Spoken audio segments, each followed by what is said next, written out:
Il y a effectivement le côté un peu vieil outil et en même temps un outil qui permet beaucoup de choses.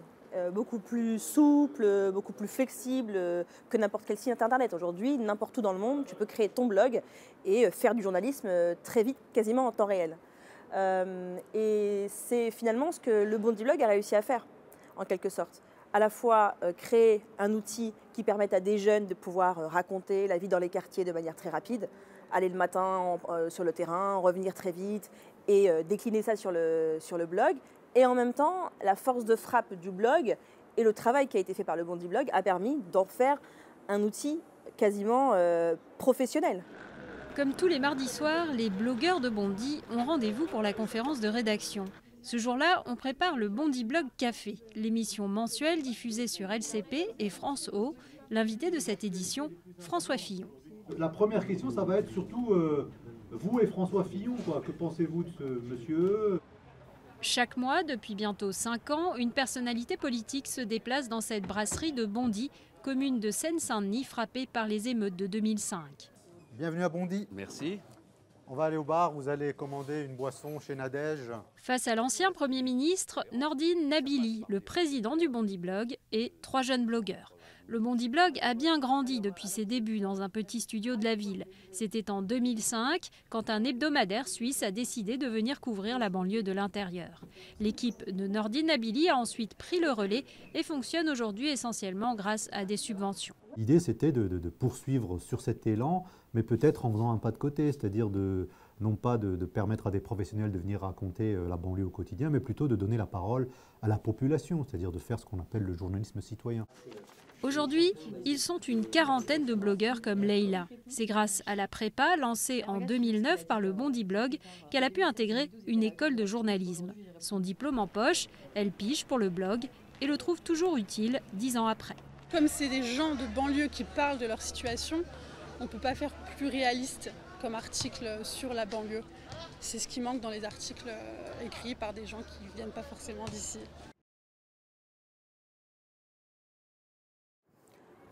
Ça coûte rien. Aujourd'hui, n'importe qui, n'importe où sur la planète peut créer son blog. Il y a des plateformes qui le permettent, par exemple WordPress et d'autres qui permettent, ou de microblogging d'ailleurs, qui permettent de créer en un instant un blog qui a des allures de site d'info. Donc l'aspect économique, il est extrêmement important. Aujourd'hui, on est dans un pays, n'importe quel pays développé ou en voie de développement. On a envie de raconter la vie de son village, on a envie de raconter l'évolution de son pays, au lieu d'aller d'acheter un site internet qui coûterait plusieurs centaines d'euros. En un clic, en 2 clics, tu peux créer ton blog qui te permet d'avoir effectivement cette souplesse, mais en même temps, ce qui n'empêche pas d'avoir de la qualité, de l'info, du contenu, etc.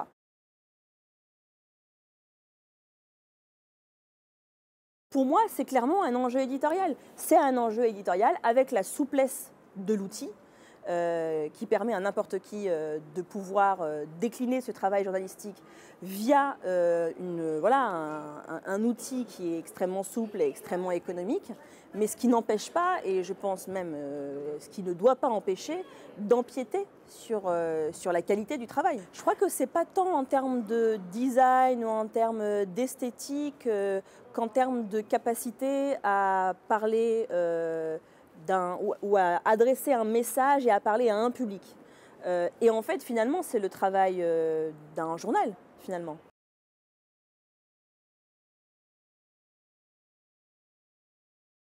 Tout dépend de qui parle. C'est, je pense, surtout un complément ou un outil qui permet à un certain public, peut-être, de pouvoir créer du contenu éditorial qu'il ne pourrait peut-être pas faire s'il fallait passer par des plateformes extrêmement techniques où il faut au moins 2-3 personnes, un développeur, un technicien, etc. Là, on a du tout en un, du clé en main qui permet à n'importe qui, mais encore faut-il que cette personne ou que ces personnes aient un message à délivrer et quelque chose d'important à raconter avec, encore une fois, cette notion de ligne éditoriale pour le faire.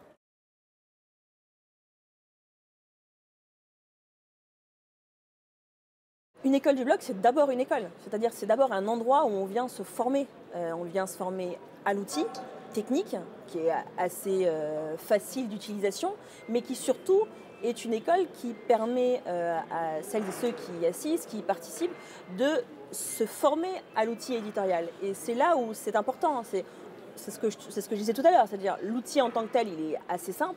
Savoir de quoi on va parler, comment on va le décliner, comment on va le raconter, avec quels outils éditoriaux, pour quelle cible éditoriale, pour quel public.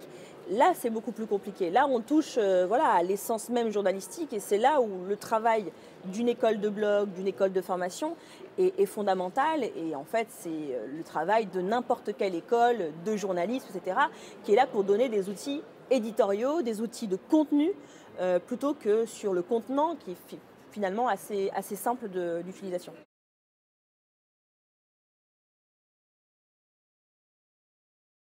Le blog se fait surtout maintenant dominer, concurrencer par les réseaux sociaux en fait. C'est les réseaux sociaux qui ont en fait supplanté le blog, avec ce côté extrêmement ludique, ce côté très instantané, très rapide, où là on n'a plus besoin même d'outils plateformes techniques, en fait, ton application Twitter, ton application Facebook, et en l'espace de 10-15 secondes, tu as pu adresser un tweet, parfois même très informatif, à un maximum de gens, avec la notion en plus de hashtag qui permet d'être repris, etc., et d'être retrouvé très facilement. Donc oui, les réseaux sociaux aujourd'hui sont évidemment ceux qui ont remplacé ce qu'à l'époque on utilisait, à savoir le blog.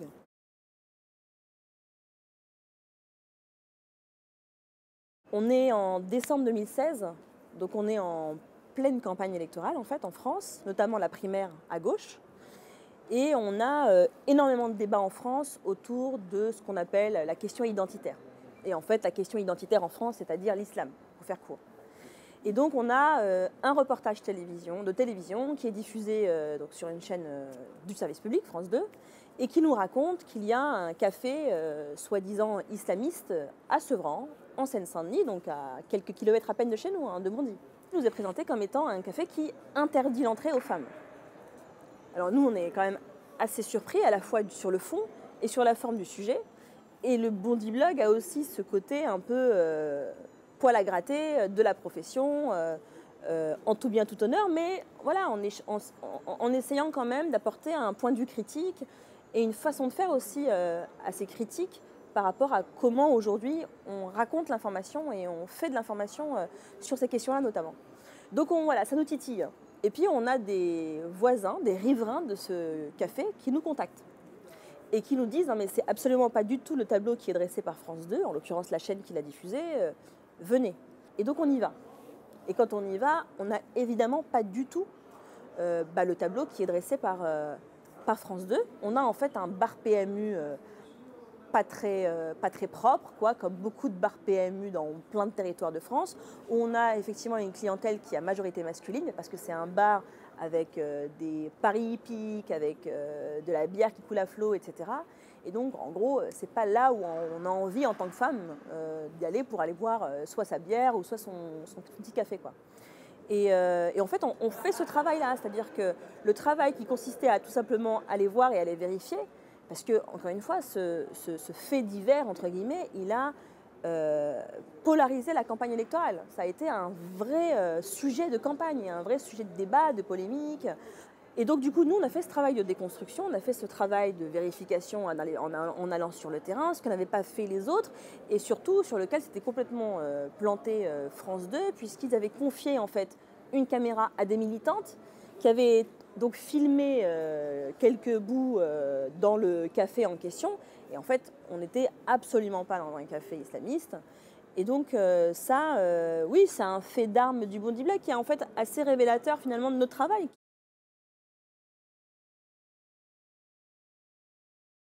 Je pense qu'il doit même être subjectif, parce que c'est aussi l'intérêt du blog versus le site d'info.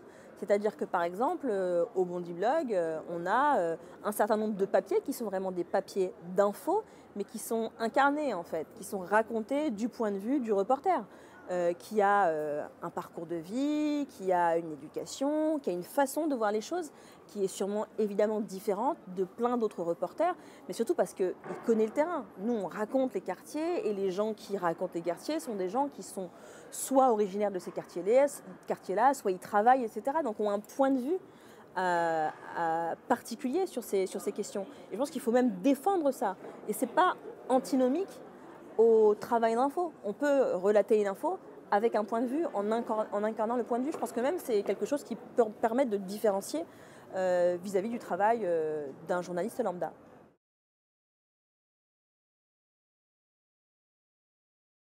Ça, c'est une question effectivement fondamentale et qu'on a tranchée très rapidement dans le vif en fait au Bondy Blog. Parce qu'on est arrivé à un moment dans les années 2010-2011 où le Bondy Blog était attaqué par des trolls d'extrême droite, très clairement. On s'est retrouvé, comme d'autres d'ailleurs plateformes, comme Rue 89 par exemple, envahi, mais vraiment envahi, numériquement parlant, par des gens qui venaient commenter sur le Bondy Blog pour répandre la haine, insulter, etc. Et donc on s'est retrouvé face à quelque chose qui nous dépassait, quoi, parce qu'il y a effectivement ce côté extrêmement horizontal du blog qui consiste à se mettre un peu au même niveau que le lecteur au même niveau que le journaliste, à ne pas avoir cette ascendance comme ça un peu méprisante, et ce qui est bien en fait, cette relation-là un peu directe, et en même temps qui donnait des ailes aussi à certains. Et donc la décision a été prise d'arrêter de publier les commentaires. Donc on a coupé en fait ce canal-là, en se disant que de toute façon les gens de bonne foi, de bonne intention qui voulaient réagir ou qui voulaient venir vers nous pouvaient le faire via d'autres canaux, les réseaux sociaux, le mail, le formulaire de contact qui est accessible sur le site. Et donc en réalité, je pense qu'on a bien fait, parce que ça nous a permis aussi de souffler et puis de ne pas perdre aussi de temps et de l'énergie à répondre à des gens qui de toute façon n'étaient pas dans une volonté de débattre et de dialoguer.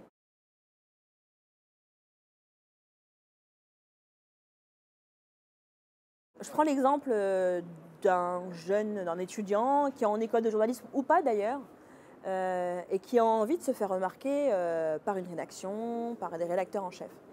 Je pense qu'il y a plusieurs façons de le faire. Je pense qu'il y a à mon avis deux façons. C'est d'abord avoir un compte Twitter par exemple, où on a une sorte de ligne éditoriale, où on porte des sujets qu'on incarne, et surtout où on va sur le terrain, qu'on n'est pas dans une position d'éditorialiste indigné au quotidien, mais qu'on puisse produire en fait de l'information et produire du contenu. Et produire du contenu pour un journaliste, c'est tout simplement raconter ce qu'on voit et donner la parole. Et puis il y a aussi la possibilité effectivement de créer son blog où on se fait sa spécialité. Par exemple, un blog sur, je sais pas, le Moyen-Orient, le monde arabe, etc. Et où on va en fait décliner sur le blog son centre d'intérêt en faisant des petits reportages, en donnant la parole aux gens, etc. Un peu comme on le faisait à l'époque avec les books. En fait, c'était ça, les books, c'était on fait un petit catalogue de nos petits papiers, de nos journaux lycéens, étudiants, etc. et on les montre. Là, l'idée, c'est de faire la même chose, mais à travers les outils numériques. Et je pense que le blog et le compte Twitter, par exemple, peuvent tout à fait le faire.